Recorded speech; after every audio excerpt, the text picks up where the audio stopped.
नमस्कार, मैं चित्रा शर्मा और आप देख रहे हैं CIB न्यूज़। हम तो भैया फील्ड में जा रहे थे, लेकिन फिर हमने सोचा कि बीजेपी और कांग्रेस के समर्थकों से सवाल पूछ पूछ के हम तो परेशान हो गए, क्योंकि वही सवाल और वही जवाब। फिर हमने सोचा कि बीजेपी कांग्रेस के सेनापतियों से क्यों ना बात की जाए, और हमने थोड़ा टॉपिक बदल दिया। हमने सोचा कि कांग्रेस समर्थकों के सवालों को हम बीजेपी वाले विधायक प्रेमचंद जी के सामने रखेंगे और बीजेपी समर्थकों के सवालों को हम दूदू के विधायक बाबूलाल नागर जी के सामने रखेंगे। पर भैया दुख की बात ये हुई कि बीजेपी वाले विधायक प्रेमचंद बेरवा जी तो हमसे मिलना ही नहीं चाहते थे। पुर सेवा से सेवा, सेवा से नानन, नानन से नरेना, नरेना से बिगोलाव, चारों तरफ घुमा दिया हमको, लेकिन मिलने नहीं आए। फिर भैया हम क्या करते, हम वापस लौट आए। अब उनका हमसे मिलने का कारण क्या था वो तो हम नहीं जानते। वो हमारे सवालों से डरते थे या फिर बीजेपी के विधायक प्रेमचंद जी बेरवा के पास समय का अभाव था। फिर हमने सोचा भैया प्रेमचंद बेरवा जी तो मिलेंगे नहीं, तो बीजेपी के समर्थकों के सवाल क्यों ना हम दूदू के विधायक बाबूलाल जी नागर के सामने रख दें, और हमने वही किया। बीजेपी के पहले मुद्दे वंशवाद पर हमने विधायक बाबूलाल नागर से बात की, क्योंकि बीजेपी वाले वंशवाद के मुद्दे से प्रधान बनाएंगे। तो देखिए ये वीडियो कि हमारे यहाँ नागर साहब ने ऐसा रवैया अपना मिला है जो ये तो एक दादागिरी का राज कर मिला और एक वंशवाद का कर रखा है। सर, वंशवाद की अगर आप बात करते हैं तो 2005 में रामेश्वर कड़वा यहाँ से प्रधान रहे और 2015 में उनकी पुत्रवधू यहाँ से प्रधान बनी, तो क्या वो वंशवाद नहीं था? ये वंशवाद नहीं था, उन्होंने प्रधान बना है। अब भैया बीजेपी वंशवाद वंशवाद वंशवाद कर रही है, तो मैंने भी पूछ लिया। बीजेपी वाले कड़वा जी भी तो वंशवाद किए थे, तो बीजेपी वाले ने सच से मुकर लिए। बोले कि बीजेपी वाले कड़वा जी की पुत्रवधू को तो जनता ने खड़ा किया था। मैंने कहा ठीक है भैया, अब जिला अध्यक्ष रामानंद गुर्जर जी ने तो वंशवाद किया है। रामानंद जी गुर्जर के पास कौन सा सरकारी पद कौन सा है, आप ये बताइए।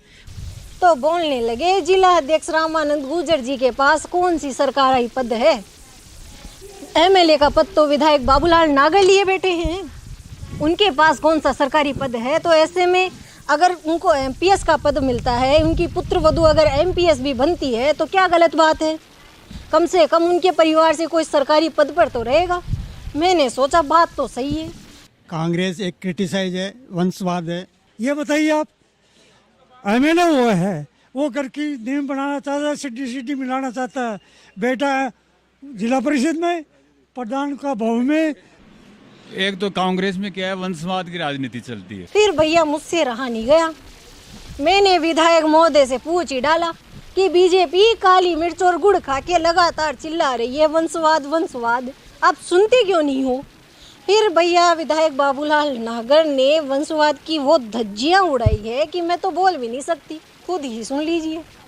देखिए, ये दूदू विधानसभा जो क्षेत्र है, ये तो मेरा परिवार है। मेरे इस क्षेत्र से विधायक और मतदाता के कभी संबंध रही नहीं है। मैं यहाँ हर व्यक्ति का परिवार के सदस्य के जैसे, और एक ऐसा क्षेत्र है जिस क्षेत्र में मैं गर्व से कहता हूँ यहाँ बीजेपी के लोग भी बाबूलाल नागर है और कांग्रेस के लोग भी बाबूलाल नागर है। तो इस क्षेत्र में ये पूरा परिवार ही, मेरा परिवार ही इनका वंश है, क्षेत्र का वंश। और जहाँ तक चुनाव की बात है, चुनाव तो मेरे परिवार से जो मेरी बहू लड़ रही है, बेटे की बहू, वो तो लड़ना चाहती ही नहीं थी, वो तो जनरल सामान्य सीट थी, लेकिन सब लोगों ने मजबूर कर दिया और मजबूर करके उनको सहमति देनी पड़ी। तो वो तो हम नहीं चाहते हुए भी उस जनता की मांग की वजह से लड़ना पड़ रहा है। और यहाँ कांग्रेस मेरा परिवार है, कांग्रेस मेरा वंश है, और ये सारे जो कांग्रेस के लोग लड़ रहे हैं ये सब मेरे परिवार के हैं। तो आप मैं उनसे कहना चाहता हूँ कि ये जो जितने भी दूदू विधानसभा में लड़ रहे हैं, ये टोटल बाबूलाल नागर के परिवार के वंश के लोग हैं, और बाबूलाल नागर उनके परिवार का वंश का है। इसलिए मेरा तो वंश यही मेरा परिवार है। अब भैया बीजेपी का दूसरा मुद्दा। बीजेपी का कहना है कि विधायक बाबूलाल नागर के सत्ता में आते ही डकैती, चोरी, लूटमार, हत्याएं, बाकी सारे कांड होने लग गए। जबकि बीजेपी वाले प्रेमचंद बेरवा जी जब विधायक थे तब 0 क्राइम रेट थी। तब दूदू विधानसभा क्षेत्र राम राज्य से भी बड़ा शांतिपूर्ण क्षेत्र हुआ करता था। पुलिस वाले भैया तो थाना चौकी में बैठ के टेबल के ऊपर पैर पसार के सोया करते थे, क्योंकि क्राइम तो था ही नहीं। देखिए ये वीडियो। आए दिन चोरी, डकैती, लूटमार, हत्याएं, जब से हमारे यहाँ पे निर्दलीय विधायक श्री बाबूलाल जी नागर साहब विधायक बने हैं ना यहाँ में, तब से लूटमार, डकैती, आम आदमी को कोई भी राहत नहीं है। और इससे पहले हमारे श्रीमान प्रेमचंद जी बैरवा विधायक थे, उनके राज में है ना 5 साल में 0% क्राइम हुआ। कांग्रेस को राज आता है एक तो मार दाड़ कदे न सुनता, कोई पानी मार फांकिया तो कोई न सुने। अब भैया हमसे रहा नहीं गया, हमने फिर से विधायक महोदय से पूछ लिया कि विधायक महोदय, आप किनके सत्ता में आते ही क्राइम केस इतने बढ़ गए, आपने दूदू विधानसभा क्षेत्र जो राम राज्य हुआ करता था उसको लंका क्यों बनाया? तो भैया जवाब ऐसा मिला कि मैं क्या कहूँ, खुद ही सुन लीजिए। ये बात कि आपको पूरी जानकारी नहीं है। मैं तो ये समझ रहा हूँ जो लोग आपको कह रहे हैं वो भ्रम फैलाने की कोशिश कर रहे हैं। प्रदेश के मुख्यमंत्री जी ने फैसला किया कि राजस्थान में कोई भी व्यक्ति अगर प्रथम सूचना दर्ज कराना चाहता है तो उसको अधिकार दिया प्रदेश के मुख्यमंत्री ने, और ये भी पाबंद किया कि जरूरत नहीं है एफआईआर दर्ज कराने के लिए कि थाने में जाने की, आप सीधा वहाँ के पुलिस अधीक्षक को मेल से, व्हाट्सएप से अगर आपने अपनी परिवार भेज दिया तो मुख्यमंत्री का निर्देश है उसको दर्ज करना ही पड़ेगा। और जहाँ तक ये जो लगाने की आरोप लगाने की बात करते हैं क्राइम बढ़ गया, मैं इस बात पे कहीं दम नहीं है। ये खुद ही क्राइम वाले लोग हैं, ये जितने घूम रहे हैं, इनके अगर मैं उखेड़ूंगा बखेड़े तो इनको मुंह दिखाना बंद हो जाएगा इनका कि ये क्या काम करते थे, क्या काम करते हैं और जनता को कैसे लूटते थे। ये दूदू की जनता है, ये मेरी भगवान है। मैंने इस जनता को अपना माँ बाप और भगवान माना है। मैं दावे से कह सकता हूँ इस पूरे विधानसभा क्षेत्र में मैं एक आदमी की, एक अधिकारी की, मैं यहाँ की चाय भी नहीं पीता हूँ। मैं चाय पीता हूँ मेरी जनता की। अब भैया बीजेपी के राम राज्य की बत्ती गुल तो विधायक ने कर दी, अब हम कौन से कम थे? हम विकास को ले उड़ी। बीजेपी वाले कड़वा जी की पुत्रवधू ने तो बिना फंड के ही विकास कर डाला। देखिए ये वीडियो। तो 3 साल में तो सर बीजेपी रही है, प्रधान बीजेपी का, एमपीएस बीजेपी का कहाँ है कांग्रेस? दूसरे प्रधान बीजेपी की थी, संतोष। क्या करेगी प्रधान? क्या करेगी प्रधान को? कितना कोटा मिलता है प्रधान को? कितना कोटा मिलता है ऐसे बताइए आप। एमपीएस को कौन सा कोटा मिलता है ये बताइए आप। तो बीजेपी के कम से गत तो इतना विकास हुआ 60 साल में नहीं हुआ। हॉस्पिटल की बिल्डिंग बनवाई, वो तो 2.5 साल रहो तो पंचायत समिति का बजट आता है तो प्रधान के हाथ में रहता है। विधायक के हाथ में क्या है? विधायक है तो खुद का बजट है। मैडम प्रधान बीजेपी का है, एमपीएस बीजेपी का, उन्होंने काम भी करवाया है। अब हर जगह हर काम ये तो है नहीं कि भाई बिचून का ही सारा काम है, आसपास में जैसे छोटे छोटे गांव है वहाँ का भी काम है। अच्छा 5 साल बीजेपी के प्रधान रही, कहीं गई? बीजेपी में खूब तो मदद मिली गरीबों ने, और गरीबों की सहायता रही, और एक मरतो नहीं, एक कैंड नहीं हो, और एक नहीं है कौन मार दाड़ ये लेगा, ये उठा लेगा, आ गुंडागिरी ये काम। अच्छा प्रधान विकास कौन करी, कोई ध्यान रखी? हाँ आई उन्होंने प्रधान बना है। हमारे सबसे पहला बोराज के अंदर पानी का इतना काम किया, 1 करोड़ 65 लाख रुपए की योजना लेके दिया, हमारे घर घर के अंदर पानी पहुंचाया।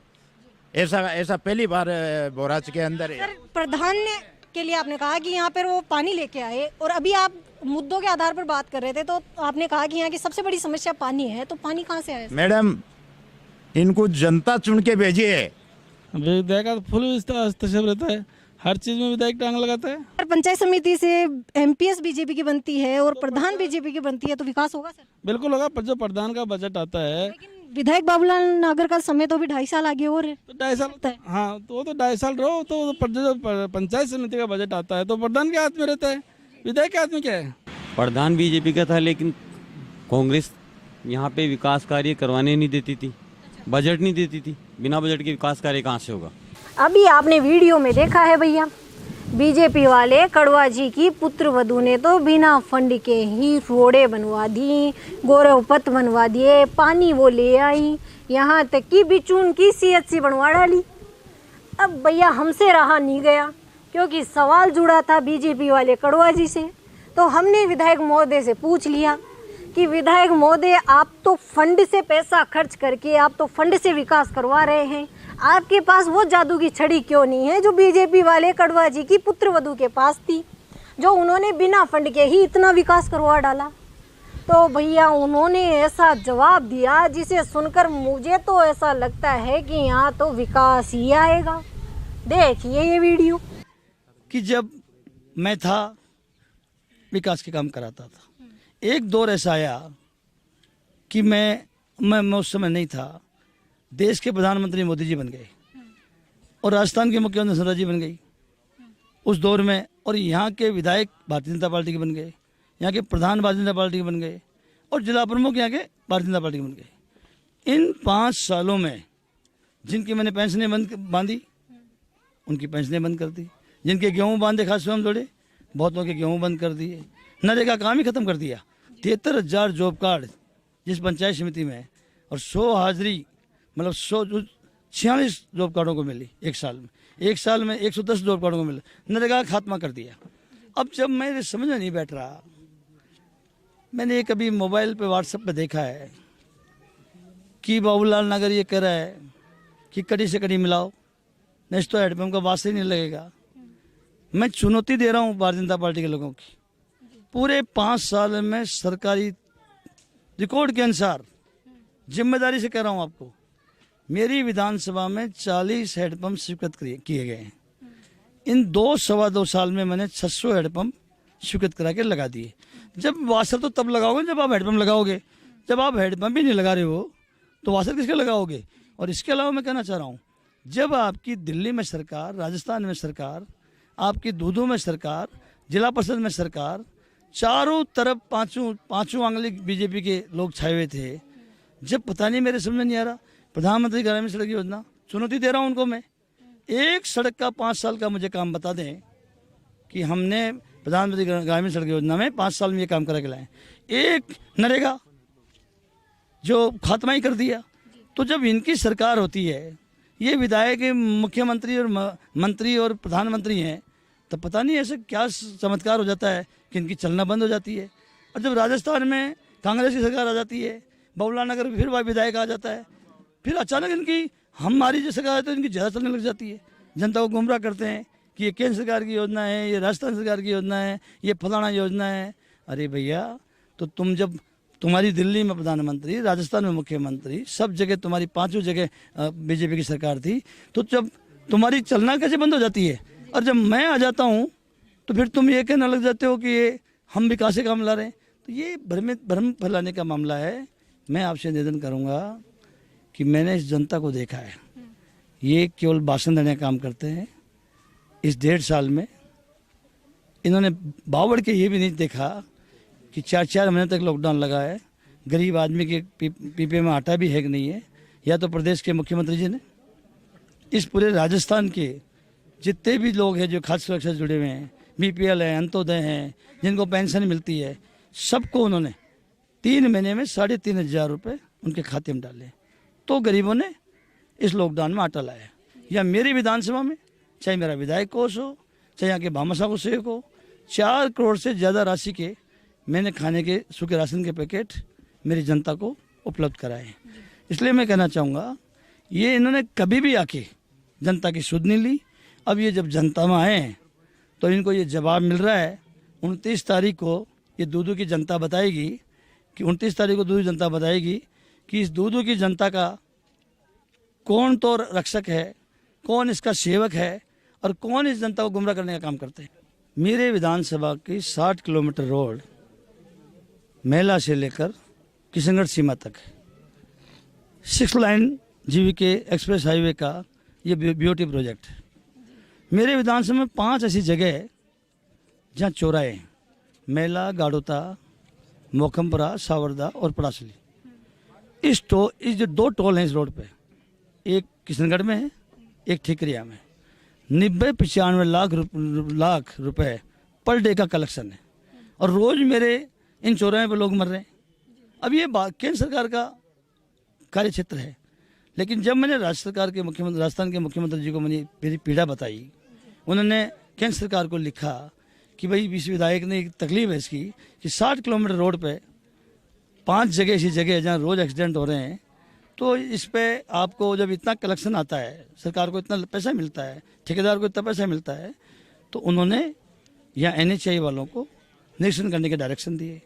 अब ये तो केंद्र सरकार का मामला है, NHAI वाले निरीक्षण करने आ रहे हैं, भारत सरकार के अधिकारी आ रहे हैं, राजस्थान का जयपुर का पूरा प्रशासन जा रहा है और बाबूलाल नगर उनके साथ लेके जा रहा है, मीडिया को लेके जा रहा है। मैं समझता हूँ आप भी साथ गए होंगे उसमें जो मैंने विजिट करी थी 6-7 महीने बाद पहले।